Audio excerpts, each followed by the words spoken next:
Awwaluha ayyakuna shalihan. Pertama, ketika orang tua kita meninggal masih dalam keadaan bendu atau benci terhadap anaknya, kita belum sempat meminta ampun kepada orang tua kita. Solusi pertama, ayyakuna shalihan, kita menjadi anak atau orang yang soleh. Itu resepnya. Yang kedua, wasani ayyasila qurbatuhuma wa asdiqahuma. Yang kedua, hendaklah kita datangi kerabat-kerabat kedua orang tua kita.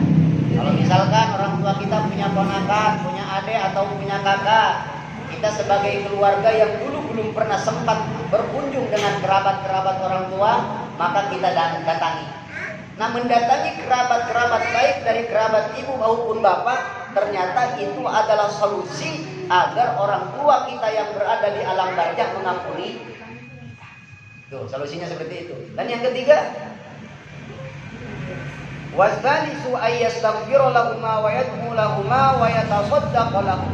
Dan yang ketiga, sering-seringlah kita meminta ampun kepada Allah Subhanahu wa taala lahuma, untuk kedua orang tua kita, wa yad'u lahuma, dan sering-seringlah berdoa kepada Allah Subhanahu wa taala, wa yatasaddaqu lahuma, dan bersedekah niatkan pahalanya untuk kedua orang tua kita. Seperti ini nih, Mang Eno menyediakan tempat nih seperti ini. Niatkan walaupun masa lalunya gelap gulita, misalkan Bang Eno. Setelah orang tuanya tidak ada, sekarang berbuat baik, menyediakan tempat segala macam. Nah, ini adalah suatu bukti nanti akan diterima ampunan oleh kedua orang. Nah, itu wa ayyatasaddaqu lahuma. Niatkan sedekah, dan sedekah itu bukan kayak begini doang. Awas, kebanyakan orang sedekah duit pula atau makanan dulu, bukan. Kata Nabi, "Man kana lahu ilmun falyatasaddaq bi ilmihi." Barang siapa yang punya ilmu, sedekah dengan ilmunya. Berarti kiai. Iya, kiai berarti kiai sedekah dengan ilmu. Man kana lahu malun falyatasaddaq bi malihi. Barang siapa yang mempunyai harta, berarti sedekah dengan hartanya. Mangkana lahu quwwatun falyatasaddaq bi quwwatihi. Barang siapa yang mempunyai kekuatan, berarti sedekah dengan kekuatannya. Tetapi sebaik-baiknya sedekah adalah sedekah ilmu. Sebaik-baiknya sedekah adalah sedekah ilmu. Makanya kita jangan khusus antara alim dan muta'alim. Alim dan muta'alim, ngajar dan belajar, ngajar dan belajar. Karena ngajar dan mengajar itu adalah solusi yang paling akurat, solusi yang paling konkret agar kedua orang tua kita diampuni oleh Allah Subhanahu wa taala. Karena Allah Subhanahu wa taala memerintahkan kepada kita, di samping kita beribadah kepada Allah, jangan menduakan Allah, harus berbuat baik terhadap kedua orang tua kita. Karena percuma haji kita sering, sedekah kita sering, tapi masih durhaka terhadap kedua orang. Nah, ini luar biasa. Bahkan dulu ada ketika perjalanan Isra Mi'raj, ada suatu ulama yang bernama Ki Jureid. Sudah sering dengar ya? Pernah dengar belum? Namanya Ki Jureid. Ki Jureid ini adalah seorang ahli ibadah. Bahkan saking dia pengen ahli ibadah, dia ngungsi dari tempat-tempat keramaian. Mungkin ke gunung lah. Karena di kota banyak godaannya, ujiannya luar biasa. Maka Ki Jureid ini terkenal ahli ibadah, zuhud. Bahkan dia bikin satu padepokan, mencil jauh dari kerumunan orang-orang dan beribadah khusyuk murni kepada Allah Subhanahu wa taala. Pada suatu ketika Ki Jureid ini didatangi oleh ibunya karena ibunya sudah lama tidak berjumpa dengan anaknya. Maka ketika datang ini ibunya kepada Ki Jureid yang ahli ibadah tersebut, mengetuk-ngetuk pintu dan mengucapkan salam, Ki Jureid tidak menjawab salam. Karena apa? Karena Ki Jureid sedang melaksanakan sholat sunnah. Ini diceritakan di dalam kisah Mi'raj Dardir namanya. Nah, ketika mengetuk-ngetuk satu kali tidak dijawab, dua kali tidak dijawab, tiga kali pun tidak dijawab, sampai akhirnya ibunya tersebut pulang. tidak sempat menemui anaknya yang bernama Ki Junaid Waliullah tersebut karena dia sedang ibadah sholat sunnah. Akhirnya dengan sedih hati ibunya pulang ke rumahnya sambil meneteskan air mata, padahal tidak mendoakan jelek kepada anak. Padahal tidak mendoakan jelek. Ibunya tidak begini, lu mentang-mentang ahli ibadah, lu mentang-mentang jadi kiai gua datang sebagai ibu, lu nggak nengok-nengok amat. Kagak ngomong kayak begitu tuh ibunya. Dengan sedih hati aja dia pulang. Ternyata Ki Junaid ini diberi ujian oleh Allah Subhanahu wa taala, disangka ia tukang zina.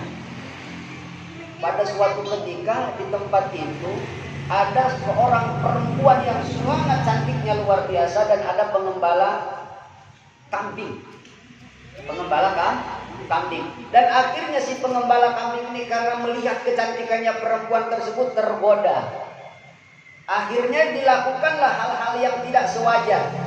Maka akhirnya hamillah si perempuan tersebut dan akhirnya ramai di masyarakat tersebut. Akhirnya diinterogasi, ditanya ini anak siapa? Dijawab oleh si perempuan tersebut anak Ki Junaid. Dijawabnya anak Ki Junaid. Padahal Ki Junaidnya tidak melakukan. Padahal Ki Junaid tidak melakukan hal tersebut, tetapi sampai mendapatkan ujian yang sangat luar biasa tersebut. Nah, dan pada akhirnya Ki Junaid tersebut di gubuknya didatangi oleh masyarakat dan tempat ibadahnya pun dihancurkan karena disangka Ki Junaid ini telah zina di kampung tersebut. Dan di situ ada keajaiban dari Allah Subhanahu wa taala. Setelah lahir si anaknya ditanya, "Woi, siapa misalkan anaknya pulang, kamu ini anak siapa? Anak Ki Junaid benerkah atau anak siapa?" Dengan keajaiban Allah Subhanahu wa taala, si anak tersebut yang tidak sewajarnya bisa berbicara, dia bisa berbicara. Saya bukan anak Ki Junaid, tapi saya anak tukang ngangon kambing. Di sini kita bisa ambil ibrah. Jadi bukan masalah itunya. Sekecil apapun dosa kita kepada orang tua kita bisa menyebabkan kesulitan dalam kehidupan kita. Kan seperti itu. Jadi kalau seandainya kita hidup rumet mulu, doa udah apa udah segala macam, perhatikan kita sudah sejauh mana kepada orang tua. Mungkin ini yang bikin mengganjal ini, kita belum bisa berbuat baik kepada orang.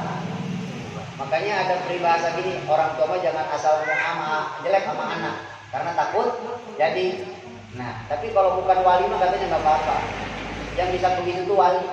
Tapi kalau bukan wali itu biasanya kagak didengar doanya. Nah, tapi walaupun begitu jangan. Walaupun begitu sebagai orang tua jangan berkata jelek terhadap anaknya. Karena contohnya tadi Ki Junaid sebagai ahli Allah Subhanahu wa taala didatangi oleh seorang ibunya, dia tidak menjumpai karena sedang melaksanakan sholat sunnah, maka bisa dilarikan ke ilmu fikih. Kita larikan ke ilmu fikih. Ketika ada orang tua kita sedang melaksanakan sholat sunnah, batalin aja sholat itu. Atau kita kasih kode. Tetapi kalau sholat fardu jangan. Karena apa? Karena saking wajibnya kita melaksanakan perintah atau menemui kedua orang tua kita, selagi pun kita sedang sholat. Subhanallah. Sekalipun kita sedang sholat, orang tua kita memanggil hendak memerintah kita, maka batalkan sholat itu, maka kita ditemui panggilan kedua orang tua, kecuali sedang melaksanakan sholat wajib atau fardu. Kalau sholat fardu pakai kode aja. Bismillahirrahmanirrahim. Mau tahu itu kita. Berarti kita sedang sholat.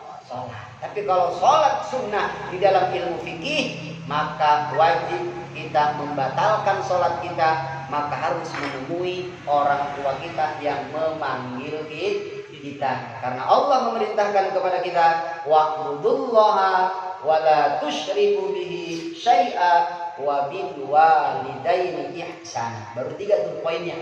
Pertama, wa'budullah, wajib kita beribadah kepada Allah. Dan yang kedua, wala tusyriku bihi, kita jangan menduakan Allah di dalam beribadah. Dan yang ketiga, wabil walidaini ihsana, berbuat baik terhadap kedua orang tua. Itu baru 3 tuh. Masih panjang nih, masih panjang ayat ini. Padahal baru 1 ayat ini.